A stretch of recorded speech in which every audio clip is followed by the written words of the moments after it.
Info, the correct time.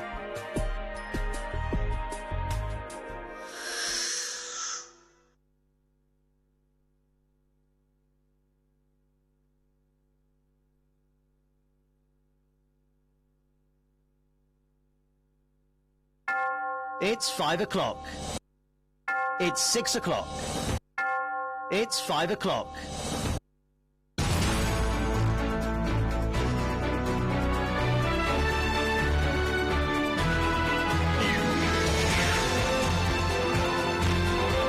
This is the news on 92.3 Nigeria Info.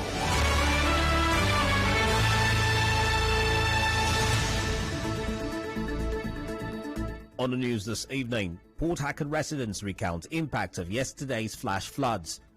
House of Representatives investigate possible exclusion of River State from states to benefit from federal government's borrowings. IPAB threatens 1 month sit-at-home protest. PDP criticizes APC over failure of presidency to name sponsors of terrorism. And on the foreign scene, earthquake in Australia. I am Carl Orakwue with the news. Our residents were seen drying out their mattresses and rugs today after homes were flooded with yesterday's rains. A resident Arumo Kalagbo said she came home to see her mattress floating as her room was flooded. My neighbor called me that rain has jacked my foam up. Then when I came back this morning, it was true. Everything was soaked with water, including all my neighbor's house. You know, this room, the first room, the rain entered the first room, entered the second room, and the third room. There is not any room around this area that the rain did not enter. This is the second time. The first heavy rain that fell last month and this rain again. Also, some business owners along Peter Orderly Road in Port Harcourt say they may have to relocate if the flash flood experience yesterday continues. Recounting the impact of the flash flood on their businesses, some of them seen cleaning out their shops, told our correspondents about their fears of restocking. Before I from my house come out yesterday, everywhere was flooded. Those who come out around 8 o'clock, around 1 now come outside. We bear water till night. See the gutter there. Sand full everywhere, don't heap up. Now make the water need degree go forward. Inside our shop now, they completely flooded. That's why even the outside, like, there's no fee enter inside because there is still inside. They spoil some things inside my shop. We don't have the pack already because everything we keep inside the shop spoil. We rain even for small. The whole our place, we no go fit do anything again. This is all the lay road. Water they even the warriors. Any small thing like this, we can't do anything again because this water is very, very full. Season don't they reach? I won't buy rice. If I put rice, something like rice, like go spoil my rice. A bag of rice like is almost 30,000. If I go and bring those kind of goods now, like 10 bags and put, everything will damage. So that's why I would like to come out.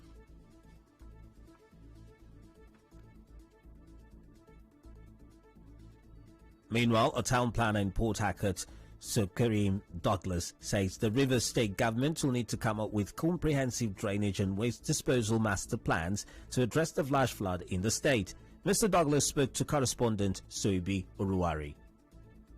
There are some measures that government can take, they can put in place to mitigate this problem. Government should be able to look at all the drainage lines and the canals. Obviously, they are all blocked. Government is supposed to provide 2 sets of comprehensive plan.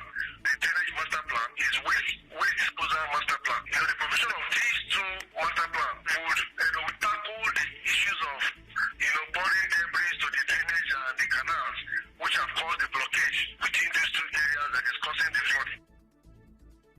He, however, said some of the ongoing construction work in the state contribute to the current flooding. You cannot count off these construction of flyovers within this environment. It has also contributed to the high flooding that we are seeing now because of negligence in the maintenance of the drainage lines. The measure cannot see that they are constructing a flyover of this magnitude without even coming up with what we call EIE. There is no EIE. There is no way we went and sat down and look at the EIE, which means the environmental impact assessment of this project to the physical environment. The way this flyover may cost at that interim of their construction to the environment, nobody knows about it. The town planner advised the government to demolish buildings in the state that are obstructing the flow of water during the rainy season. People are wicked to the natural environment. But what they know that is close to creeks or maybe drainage or the canal. People say it seems to build up, idea of closing up the canal at a certain level, thereby minimizing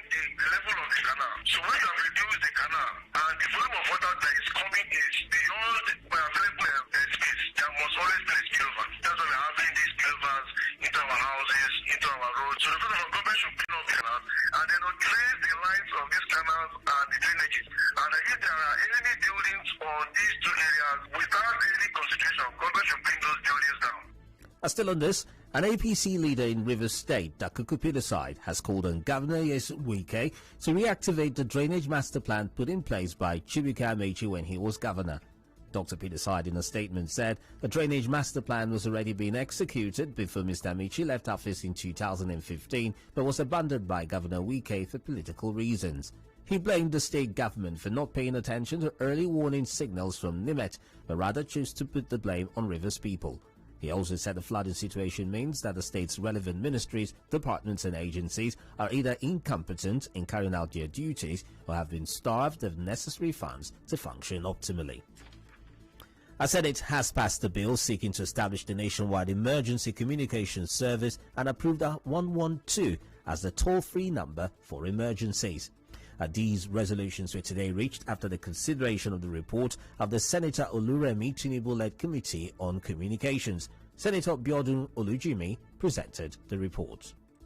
The objectives of the bill are to establish a nationwide toll-free emergency number as the primary emergency telephone number for use and to implement a nationwide system for the reporting of emergencies to emergency service agencies, to establish 191 as the emergency number of the Federal Republic of Nigeria, to enable Nigerians to have access to emergency service agencies for quick and timely response to all forms of emergency situations such as road accident, fire outbreaks, burglary, and medical emergencies.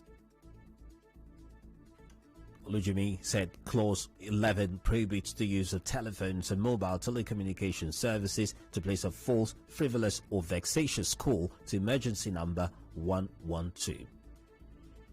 The House of Representatives has indicated its willingness to investigate the probable exclusion of Rivers State from the list of states to benefit from the federal government borrowings.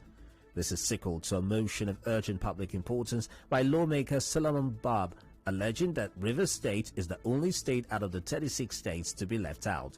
The lawmaker further alleged discrimination against Rivers State, which contributes enormously to the Federation account. Moving on, a former Speaker of the Bayelsa State House of Assembly, Tonye Sena, says that any amendment to the Petroleum Industry Act, PIA, should be the upward review of the 3% for host communities. Mr. Sena said this while reacting to President Buhari's letter to the Senate for the act to be reviewed to reflect the geopolitical zones in the country. We're getting more clearer that the president has no regard for the Niger Delta people. If an amendment is sought for a law that was just passed and that affected to that become an act, and there was so much cry about the 3% that is too in a person that is too small. So if there was any amendment, it should have been an open review of that 3% instead of not going to talk about geopolitical spread. He also questioned why the president is now concerned about geopolitical spread in appointments concerning the PIA when appointment in other areas of the country does not represent federal character. I don't know when he has even started considering geopolitical. The country has been crying. People have been complaining. Started appointments that are given to the north. People have been crying about that. He has not said anything. He has not done anything. Rather, he keeps appointing in that way. When it comes to oil, these things that are coming from the Niger Delta area, is not talking about geopolitical spread. I think it's further disrespect and disregard to the Niger Delta area. I don't know those of our people who are doing advocacy. IMC, everybody should wake up. On his part, environment rights activist Fine-Face Dunomene described the request by the president as a failure of the National Assembly to properly evaluate the Petroleum Industry Act, PIA. The National Assembly didn't do a thorough job on the bill, despite the fact that it is one of the longest serving bills in the National Assembly, having spent well over 13 years there since it was submitted. This is because the National Assembly never really gave opportunities for people to make contributions to the bill. Although public hearings were held, but a lot of issues discussed at the public hearing were not considered into the law. The opportunity and time given to was also limited, while thousands of memoranda that were submitted were just swept under the carpet and their considerations and contributions were never captured in the law. A prescribed group, IPAP, has threatened a one-month sit-at-home protest in the southeast if its leader, Nnamdi Kanu, is not brought to court on October 21. The group spokesperson, Imar Powerful, made this known in a statement today. He said IPOP got information from a reliable source at the Department of State Services, DSS, will not bring Kanu to court on October 21 as a ploy to continue to detain him. The family of a kidnapped retired civil servant is appealing to his captors to release him. 68-year-old Tamuno Kuro Ibisi Kimi Napaka was kidnapped from his Orakwue residence on September 16. One of his daughters, Osilibrie Kalio, says the kidnappers are demanding 50 million naira ransom. Abducted in the early hours of Wednesday, 15th September. We are pleading with his abductors to please release him unconditionally.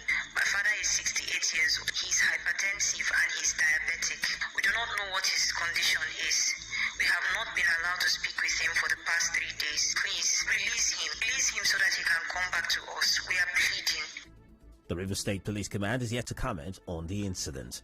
Still ahead, PDP criticizes APC over failure of presidency to name sponsors of terrorism. Do stay tuned.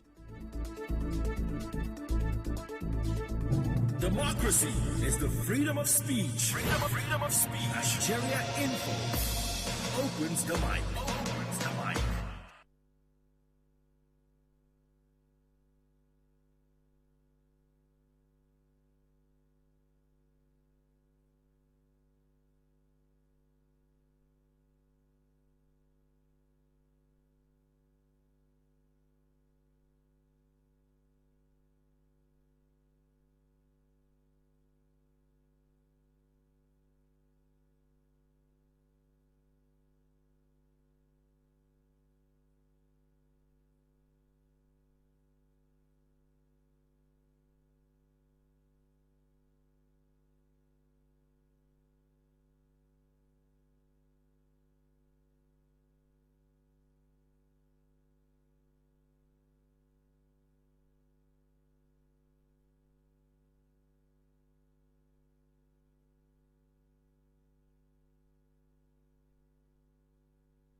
This is the news on 92.3 Nigeria Info.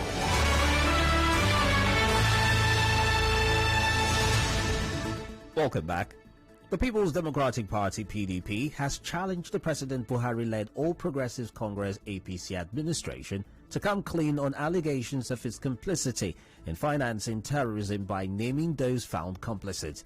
A statement by the PDP spokesperson, Kola Oloboniya, said the refusal to expose the identities of sponsors of terrorism in Nigeria vindicates the PDP's position that the APC-led administration has been providing official cover for terrorists and bandits. A report says the APC has shifted by 2 weeks its state congresses scheduled for October 2. The report by Premium Times said the state congresses will now hold nationwide on October 16. According to the report, an official statement is still being awaited. It is also said the postponement was after consultation with President Buhari by the May Mala Buni-led caretaker and convention committee. The federal government says it will recover £200 million stashed in the United States as it embarks on a massive recovery of assets belonging to the country. The Attorney General of the Federation, Abubakar Mailami, said this on the sidelines of the United Nations General Assembly in New York. He was speaking on the fight against corruption and illicit financial flow in the country. He, however, said he would not like to further disclose the strategy the federal government will use in making the recovery.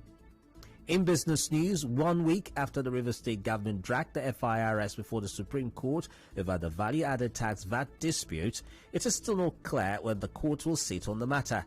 This is despite the urgency of the matter, as some firms say they do not know where to remit this month's VAT. The Punch newspaper is reporting that the media aide to the Chief Justice of Nigeria, Orakwue, said the matter has not been listed for hearing for the week. In entertainment news, Nollywood actress Tony Abraham says it is not true and there's a grudge, otherwise called silent beef, between her and fellow actress Funke Akindele-Bello. In an interview, Tony Abraham said Akindele-Bello is her senior colleague and she looks up to her. She says she kneels down to greet Funke Akindele-Bello as a sign of respect. In sporting news, the House of Representatives is investigating the disqualification of Nigerian athletes at the 2020 Olympics over alleged doping. The lawmakers are asking the Minister of Sports and Youth Development, Sunday Dare, to come and explain the preparedness of the Nigerian contingent for the sports festival. The resolutions followed the unanimous adoption of a motion at plenary today.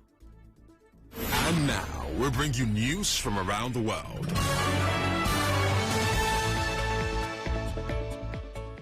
A 5.9 magnitude earthquake has rattled southeast Australia, damaging buildings in the city of Melbourne. The earthquake happened at Mansfield, not far from the Victorian state capital. Prime Minister Scott Morrison said there's been no reports of serious injuries. The earthquake was also felt in neighbouring South Australia and New South Wales.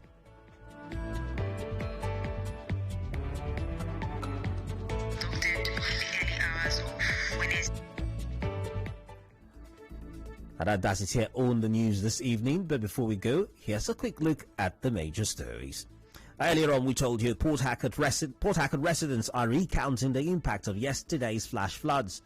House of Representatives is to investigate possible exclusion of Rivers State from states to benefit from the federal government's borrowings.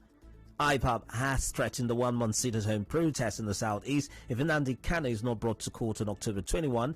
The PDP has criticised the APC over the failure of the presidency to name sponsors of terrorism. And from the foreign scene, you heard there's been an earthquake in Australia. The news is edited by Choma Izinwafo. The contact our newsroom on 0818-900-0017 for eyewitness reports and breaking news stories. For more stories, however, visit www.nigeriainfo.fm. Cloudy weather is expected in Port Harcourt this evening. I am Carl Orakwue.